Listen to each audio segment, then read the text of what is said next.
बिस्मिल्लाहिर्रहमानिर्रहीम, अस्सलाम वालेकुम। मैं हूं शाहिद सकलैन और आप देख रहे हैं मेरा यूट्यूब चैनल। आज की इस वीडियो में एक बार फिर हम बात करेंगे उस अंदोहनाक और दर्दनाक वाक़ये की जो इस्लामाबाद में हुआ।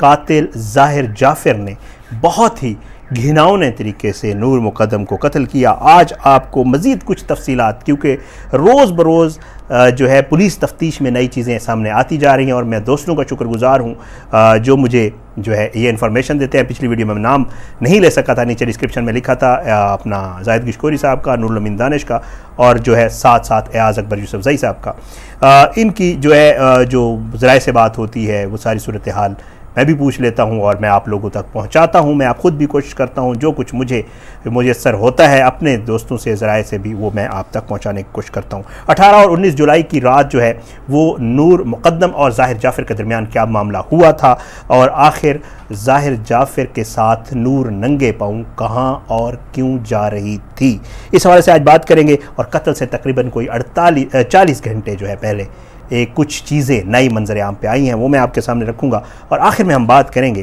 कि ज़ाहिर जाफ़िर के वालिदैन ने एक और कोशिश की है मुझे, आपको और अवाम को बेवकूफ़ बनाने की, और एक भोंडी और नाकाम कोशिश की है धूल झोंकने की। वो क्या है, वो सारी सूरत हाल आपके सामने आज की इस वीडियो में रखूँगा।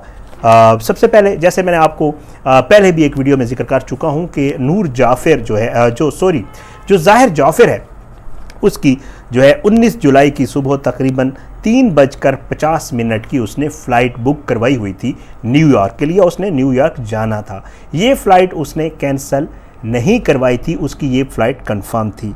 ज़राए के मुताबिक 18 और 19 जुलाई की दरमियानी रात ज़ाहिर ने ब्लू एरिया में मौजूद ट्रैवल एजेंसी से रब्ता किया और उनको कहा कि अगर मैं फ़्लाइट कैंसिल करवाता हूँ तो क्या होगा। उसको जवाब मिला कि अगर आप फ़्लाइट कैंसिल करवाते हैं तो आपका ये टिकट ज़ाय हो जाएगा।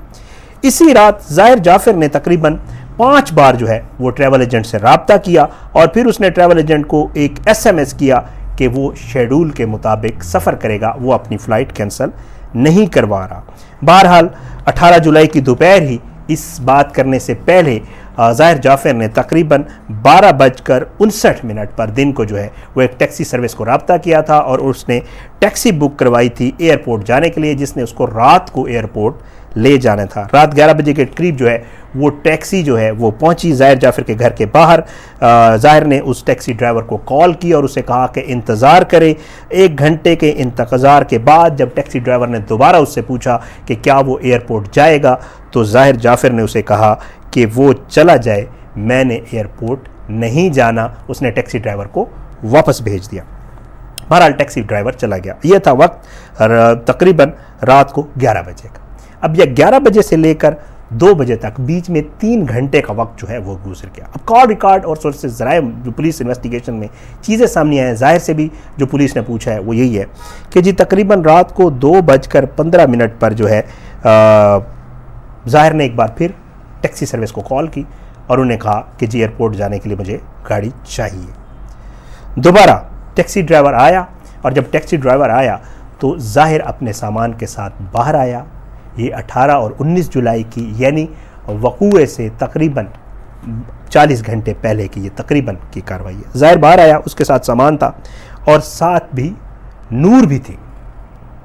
लेकिन एक चीज़ जो उस ड्राइवर ने भी नोट की और उसने भी बताई पुलिस को कि नूर उस वक्त नंगे पाँव थी, उसके पाँव में जूते नहीं थे। अब इसकी क्या रीज़न है ये ज़ाहिर ही बताएगा। ज़ाहिर है नाराज़गी थी, जो कुछ भी था। बहरहाल नूर जो है वो नंगे पाँव थी। ये दोनों, इन्होंने सामान रखा टैक्सी में और ये दोनों टैक्सी में बैठ गए। टैक्सी जो है वो एयरपोर्ट के लिए रवाना हो गई।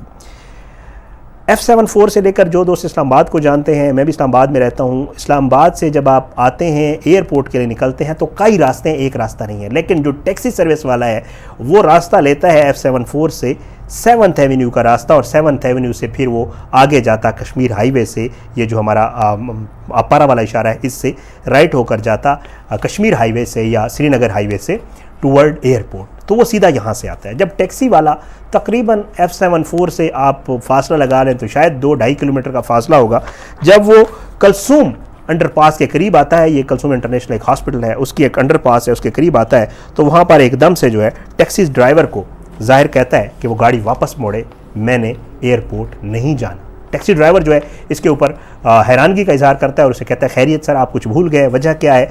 तो इस पर ज़ाहिर टैक्सी ड्राइवर को कहता है कि नहीं, हम लेट हो गए और मेरा ख्याल से हम फ्लाइट तक नहीं पहुंच सकेंगे, इसलिए तुम हमें दोबारा घर ड्रॉप कर दो।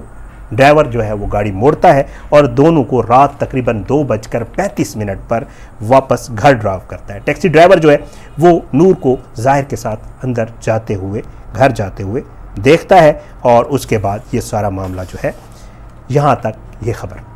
अब आगे जब कत्ल कर लेता है ये ज़ाहिर, तो उसके बाद की आपको बताता हूँ स्टोरी जो पुलिस इन्वेस्टिगेशन में सामने आई है। ये जो है आज ही ये खबर पता चली है और उसमें यही है कि ये कत्ल करने के बाद अपने वालिद, दोस्तों और कई अफराद से जो है रब्ता किया इसने। ज़ाहिर जाफ़र ने किसी को कहा कि मेरे घर में डाकू आ गए हैं, खुदारा मेरी मदद करें। किसी को कहा कि जी मेरी जान को ख़तरा है, आप लोग घर आए। इस तरह की ये अजीब गरीब कालें करके हालात को कंट्रोल करने की कोशिश करता रहा है। राय का कहना है कि मुलज़िम ने कत्ल के फ़ौरन बाद अपने वालिद को पहली कॉल की, जिसके बाद मुलज़िम के वालिद ने अपने दोस्त को बताया कि ज़ाहिर ने कुछ गड़बड़ कर दी है, आप घर जाएँ। मज़ीद तहक़ीक़ात में ये बात सामने आई है कि ज़ाहिर जाफ़र के वालिद ने बेटे की कॉल रिसीव करने के बाद थेरापी वर्स के डॉक्टर को फ़ोन की और फौरी घर जाकर ज़ाहिर जाफ़र को देखने का कहा। डॉक्टर के सवाल करने पर ज़ाहिर के वालिद ने कहा कि आप समझदार आदमी हैं, आप समझ गए होंगे मैं क्या कह रहा हूँ, आप घर चले जाएँ। बहरहाल मुलज़िम ने आखिरी कॉल अपनी खातून दोस्त को की और उसे भी कहा कि वो घर आ जाए, क्योंकि उसके वालिदैन जो है उसको थेरापी मरकज़ में दाखिल करवाना चाहते हैं। ये सारा मामला हुआ जब इसने कत्ल कर लिया। ये सारी सूरत हाल जो है वो पुलिस तफ्तीश में सामने आई है। मैं अपने दोस्तों का जो इन्वेस्टिगेटिव रिपोर्टर्स हैं उनका शुक्रगुजार हूँ। बहरहाल एक और चीज़ जो आज हुई है और वो है ये इश्तिहार जो आपने भी देखा होगा यकीनन, और ये है ज़ाहिर के वालिदैन की तरफ से नूर के वालिदैन के लिए। ये बड़ी हैरत की बात है कि जी आपके बेटे ने कत्ल किया, आप उस बेटे को, सबको पता है कि आप सपोर्ट भी कर रहे हैं। अभी तक इन्वेस्टिगेशन में ये बात सामने आ चुकी है कि बेटे ने आपको बता दिया था। इन्वेस्टिगेशन में ये बात सामने आ चुकी है कि इसकी वालिदा को पता चल चुका था। इन्वेस्टिगेशन में ये बात सामने आ चुकी है कि ये सारा मामला जितना भी होता रहा है ये तकरीबन किसी न किसी तरीके से इन दोनों वालिदैन जो ज़ाहिर जाफ़र और असमत और ज़ाकिर जाफ़र जो है इनके नॉलेज में था। लेकिन आज इन्होंने क्या किया है, आज ये एक अखबार छुपाया है इन ग्रीफ का कि हमें बड़ा गम है, हमें बड़ा दुख है। ठीक है, उस दिन अदालत में मैंने ये मौक़िफ़ अपनाया था, मैं अदालत में मौजूद था। ये कहते हैं कि we are devastated and grief stricken at the brutal murder of Noor Mukadam, daughter of his excellency and Begum Shaukat Ali Muqaddam.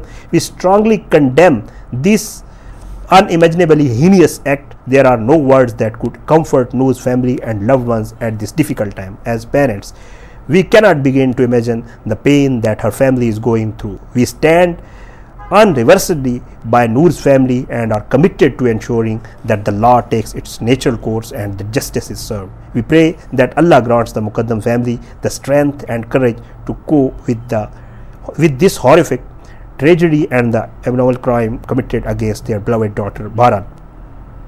May Allah bless Noor and the ये है जो ज़ाहिर के वालिदैन ने आज डान अखबार में, और इसके ऊपर सोशल मीडिया पे बड़ी बात हो रही है कि जी कैसे छप गया। ये छपना कोई इतनी बड़ी बात नहीं होती। ज़ाहिर है वो कोई आम आदमी नहीं है, वो कंपनीज़ के मालिक हैं, उनके बाहर मैनेजर्स भी हैं, बहुत सारे लोग हैं, डायरेक्टर्स हैं, कोई भी इश्तिहार छपा सकता है और जस्ट कहने पे छपवा सकता है, वो कोई इतनी बड़ी बात नहीं है। लेकिन इस किस्म का इश्तिहार छपना, जब ये सारा मामला हो चुका है, मेरा ख्याल से उनके वालिदैन, नूर के वालिदैन के जो है वो ज़ख्मों पर नमक छिड़कने के मुतरादिफ है। बहरहाल ये आज की सारी तफसीलात थी। आज की वीडियो से मुझे इजाज़त दें। अपना बहुत ख्याल रखिएगा। अल्लाह पाकिस्तान कामी नासिर इसके खिलाफ साजिशें करने वालों को नसूनाबूद करे। आमीन सुम्मा आमीन।